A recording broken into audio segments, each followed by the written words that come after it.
তো দেখুন বন্ধুরা, একটা গোলাপ ফুল মোমো কিন্তু আমি বানিয়ে নিয়েছি।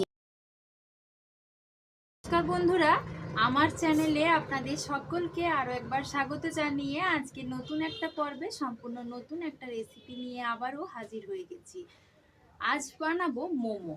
মোমো তো আমরা সবাই বাড়িতে বানিয়ে থাকি, তবে আমি যেভাবে বানাবো দেখুন তো আপনারা এভাবে বাড়িতে বানিয়েছেন কি না। দেখতে এতটাই লোভনীয় হয় যে দেখলে বানানোর পর দেখলে আপনাদেরকে মনে হবে যে সাজিয়েই রেখে দিই। আর খেতেও কিন্তু দুর্দান্ত হয়, বানানো ভীষণ সহজ। তাহলে চলুন দেরি না করে ঝটপট আমার আজকের রেসিপিটি শুরু করা যাক। বানাবো বিট দিয়ে। ঠিকই শুনেছেন বন্ধুরা, বিট দিয়ে আজকে আমি মোমোটা বানাবো। তার জন্য এখানে ছোট সাইজের একটা বিট এভাবে ছোট ছোট পাতলা পাতলা টুকরো করে কেটে নিয়েছি। এবার মিক্সির জারের মধ্যে ভরে নেব। তারপর এটা ভালো করে ব্লেন্ড করে নিতে হবে। দেখুন বন্ধুরা, আমি বিটটা কিন্তু একদম মিহি করে ব্লেন্ড করে নিয়েছি। এবার আমি এখানে বিটের রসটা নেব, আর যে ছেঁকে নেওয়ার পর যে অংশগুলো থাকবে সেগুলো কিন্তু আমার এখানে লাগবে না। অন্য কোনো কাজে আপনারা এটা ব্যবহার করতে পারেন। তো আমি প্রথমে ছেঁকে রসটা বার করে নেব।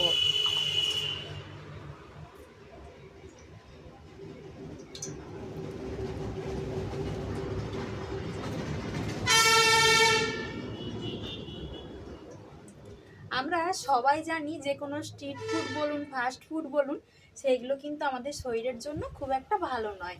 তবে আমরা যদি সেই জিনিসগুলোকে বাড়িতে এরকম হেলদি ওয়েতে বানিয়ে নিই, তাহলে কিন্তু বাচ্চা থেকে বড় সবার জন্য সেটা খুবই স্বাস্থ্যকর। আর বাচ্চাদেরকে যদি আপনারা এভাবে টিফিন বানিয়ে দেন, তো বাচ্চারা কিন্তু রোজ রোজ এই টিফিনটাই বানিয়ে দেবার বায়না করবে।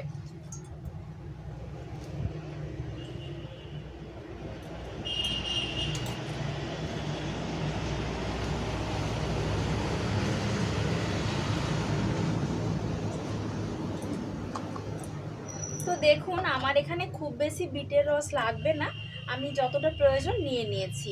এবার এর মধ্যে দিয়ে দেব ময়দা। ময়দা আমি এখানে একটা বাটি মাপ করে 1 বাটি মতো নিয়েছি। আপনারা যদি বেশি করে বানাতে চান সেক্ষেত্রে পরিমাণ বাড়িয়ে নেবেন। এবার এর মধ্যে দিয়ে দেব স্বাদ মতো লবণ, আর দিয়ে দেব অল্প একটু সাদা তেল। দিয়ে শুকনো উপকরণগুলো প্রথমে ভালো করে হাত দিয়ে মিশিয়ে নিচ্ছি।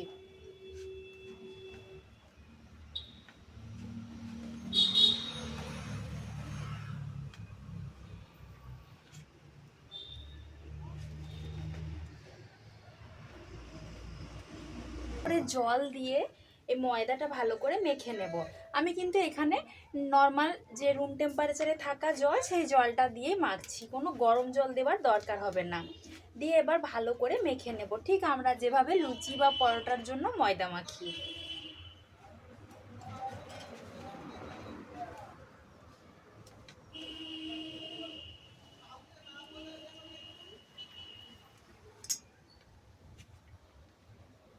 দেখুন বন্ধুরা, সুন্দরভাবে মেখে নিয়েছি, আর কি সুন্দর কালারটা দেখাচ্ছে দেখুন।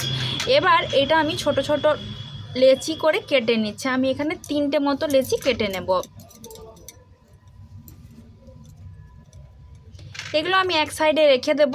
এবার আমি মোমোর যে স্টাফিংটা সেটা রেডি করে নেব।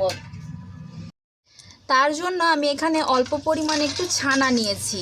আপনারা চাইলে এখানে ছানার পরিবর্তে পনিরও নিতে পারেন। পনিরের পরিবর্তে অন্য কিছু যদি পুর বানাতে চান সেটাও কিন্তু বানাতে পারেন।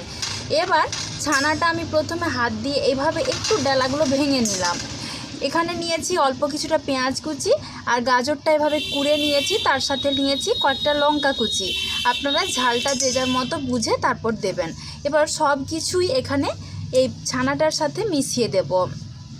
এবার দিয়ে দিচ্ছি পরিমাণ মতো লবণ। তার সাথে এখানে নিয়েছি অল্প একটু জিরে গুঁড়ো, ধনে গুঁড়ো, আর নিয়েছি একটু সামান্য হলুদের গুঁড়ো, আর নিয়েছি অল্প একটু গরম মশলার গুঁড়ো। সব কিছুই এখানে দিয়ে দিচ্ছি। দিয়ে হাত দিয়ে ভালো করে মেখে নেব। দেখুন পুরটাও কতটা সুন্দর দেখতে লাগছে। দেখুন বন্ধুরা, স্টাফিংটা কিন্তু রেডি করে নিয়েছি, আর এদিকে লেচিগুলো কেটে রেডি করে নিয়েছি। দুটো জিনিসই কত সুন্দর দেখতে লাগছে দেখুন। তাহলে ভাবুন বানানোর পর এটা দেখতে বা খেতে কত সুন্দর লাগবে। এবার আমি এখান থেকে একটা লেচি নিয়ে নিচ্ছি আর অল্প কিছুটা ময়দার গুঁড়ো ছড়িয়ে এটা বেলে নেব। একদম পাতলা করে বেলে নিয়েছি। মোমোটা কিন্তু একটু পাতলা করে বেললে ভালো হয়। এবার এরকম যে কোনো একটা কৌটোর ঢাকনা নিয়ে নিয়েছি।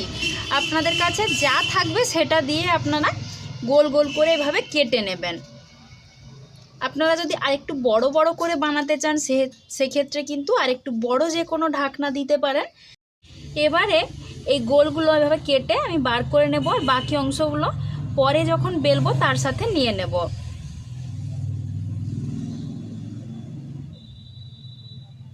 ফুল মোমো যেহেতু বানাবো, গোলাপ ফুলগুলো বানিয়ে নেব।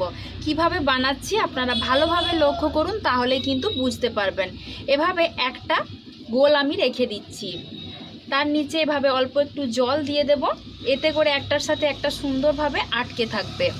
দিয়ে এইভাবে আটকে দিচ্ছি। তারপর আবারও একটু জল দিয়ে দেব, আবারও নিচে এভাবে একটা আটকে দিচ্ছি। এইভাবে করে আমি মোট 7টা দিয়ে দেব।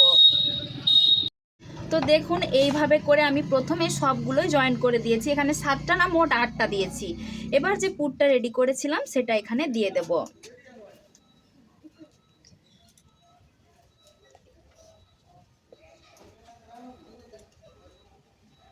এইভাবে করে পুরটা আমি দিয়ে দিচ্ছি। এবার একটু সাবধানে এভাবে রোল করে নেব। আমার এখানে পাপড়িগুলো আর একটু বড় বড় করে বানালে সুবিধে হতো, তো এটা বানিয়ে নিয়েছি। পরেরগুলো আমি একটু বড় করে বানাবো। শেষের অংশটাও এভাবে একটু ভালো করে জল দিয়ে মুড়ে দেব, যাতে খুলে না যায়। দেখুন কি সুন্দর গোলাপ ফুলের মতো লাগছে। এবার আমি পাপড়িগুলো হাত দিয়ে এইভাবে একটু খুলে নেব, যাতে একদম গোলাপ ফুলটা সত্যিকারের মনে হয়।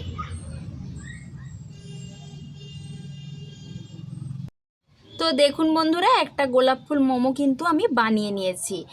এবার একইভাবে আবারও একটা আমি লেচি ময়দা দিয়ে ভালো করে প্রথমে পাতলা করে বেলে নিচ্ছি। তো একইভাবে এটাও বেলে নেবার পর এভাবে কেটে নিয়েছি। এবার একটা একটা দেব আর অল্প অল্প করে জল দিয়ে কিন্তু এগুলো একটার সাথে একটা লাগিয়ে নিতে হবে, তা না হলে কিন্তু খুলে যেতে পারে। তো দেখুন ভালোভাবে পুরটা দিয়ে দিয়েছি। এবার এভাবে রোল করে নিতে হবে। বানানো কিন্তু ভীষণ সহজ। আমি বলে বোঝানোর চাইতে আপনারা দেখলে আশা করি জিনিসটা আরও সহজে বুঝতে পারবেন। একটু সাবধানে এভাবে একটু রোল করে নেব, তাহলে কিন্তু খুব সহজে একটা সুন্দর গোলাপ ফুলের ডিজাইন চলে আসবে।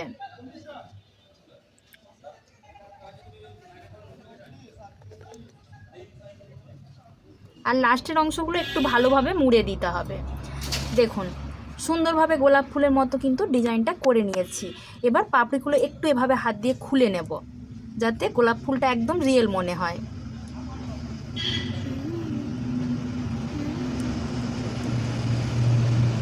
কি বন্ধুরা, গোলাপ ফুলের মতো লাগছে না? তো দেখুন বন্ধুরা, একইভাবে আমি সব গোলাপ ফুল মোমোগুলো বানিয়ে নিয়েছি। এগুলো বানানোর আগে দেখতে কতটা লোভনীয় লাগছে দেখুন। এভাবে যদি বাচ্চাদেরকে বানিয়ে দেওয়া হয়, বাচ্চা কেন বড় সবাই কিন্তু ভীষণ খুশি হয়ে খাবে, আর খেতেও কিন্তু খুব সুন্দর হয়। এবার এগুলো আমি ভাপিয়ে নেব। তার জন্য আমি এখানে আগের থেকে একটা জায়গাতে জল গরম করতে দিয়ে দিয়েছি। জলটা কিন্তু ফুটতে শুরু করে দিয়েছে। এবার এরকম একটা ফুটো ফুটো যে ঝুড়িগুলো হয় সেই রকমটা নিয়ে নিয়েছি।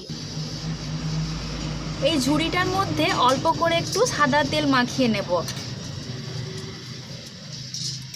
এতে করে মোমোগুলো বানিয়ে নেবার পর কিন্তু গায়ে লেগে যাবে না, সহজে উঠে আসবে।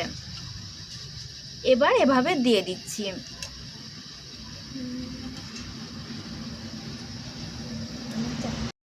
এবার জলটা আগের থেকে ফুটতে শুরু করে দিয়েছে, তার উপর এটা রেখে দিয়ে একটা ঢাকা দিয়ে দেব। এইভাবে গ্যাসের আঁচটা একদম মিডিয়ামে করে দিয়ে আমি 15 মিনিটের মতো ভাপিয়ে নেব। ভাপিয়ে নিয়েছিলাম, তারপর গ্যাসের ফ্লেমটা বন্ধ করে দিয়েছি অনেকক্ষণই। এবার ঠান্ডা হয়ে গেছে। এবার আমি মোমোগুলো নামিয়ে নিচ্ছি। দেখুন এগুলো রান্না হয়ে যাওয়ার পর দেখতে আরও কতটা সুন্দর লাগছে। এবার অন্য একটা পাত্রে আমি এগুলো তুলে নিচ্ছি। যেহেতু তেল মাখানো ছিল তাই কিন্তু খুব সহজেই এগুলো উঠে আসবে।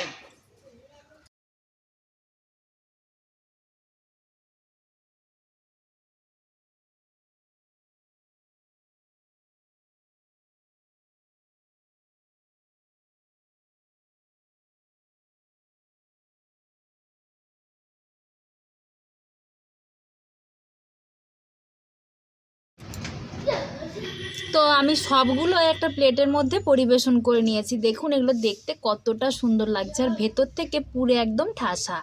একটা আমি আপনাদেরকে ভেঙেও দেখিয়ে দিচ্ছি। দেখুন একদম একটা একটা পাপড়ি এভাবে খুলে যাচ্ছে, এত সুন্দর হয় এগুলো খেতে। শুধু শুধুও আপনারা খেতে পারবেন, আর টমেটোর চাটনির সঙ্গেও কিন্তু, বা যে কোনো টমেটো সসের সাথেও খেতে পারেন, খেতে খুব সুন্দর হয়। তো বন্ধুরা, আমার আজকের এই স্বাস্থ্যকর মোমোর রেসিপিটা আপনাদের কেমন লাগলো অবশ্যই আমাকে কমেন্ট করে জানাবেন। আর এভাবে বাড়িতেও বানিয়ে দেখবেন, খেতে কিন্তু খুব সুন্দর হয়। আর রেসিপিটা যদি ভালো লাগে তাহলে লাইক ও শেয়ার করে দেওয়ার জন্য অনুরোধ রইল। আর চ্যানেলটিতে নতুন বন্ধু হয়ে থাকলে চ্যানেলটা সাবস্ক্রাইব করে আমার পাশে থাকবেন।